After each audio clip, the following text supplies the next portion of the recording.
Telangana housing board ప్లాట్ల విక్రయాల్లో మరోసారి record స్థాయి ధరలు పలికాయి. కుత్బుల్లాపూర్ పరిధిలోని చింతల్లో నివాస భూముల విక్రయాల నిమిత్తం తెలంగాణ హౌసింగ్ బోర్డు నిర్వహించిన బహిరంగ వేలంలో చదరపు గజం ₹1,14,000 ధర పలికింది.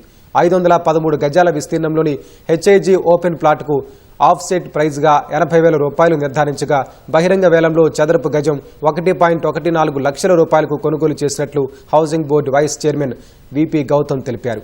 హెచ్ఐజీలోనే మరో 389 చదరపు గజాల విస్తీర్ణంలోని ఓపెన్ ప్లాట్ను చదరపు గజానికి ₹1,00,000 ధర పలికిందని గౌతమ్ వెల్లడించారు. మొత్తం 18 ఓపెన్ ప్లాట్లు, 4 ప్లాట్ల విక్రయానికి బహిరంగ వేలం వేయగా హౌసింగ్ బోర్డుకు సుమారు ₹44.24 కోట్ల మేర ఆదాయం సమకూరింది. 27 మంది బిడ్డర్లు పాల్గొన్న ఈ వేలం పాటలో చదరపు గజానికి సగటున ₹91,947 ధరకు కొనుగోలు చేశారు. కేపీహెచ్బీ గచ్చిబౌలి పరిసరాల్లోని భూములకే అధిక ధరలు పలుకుతున్న వేళ చింతల ప్రాంతంలో కూడా చదరపు గజం ₹1,00,000 దాటింది.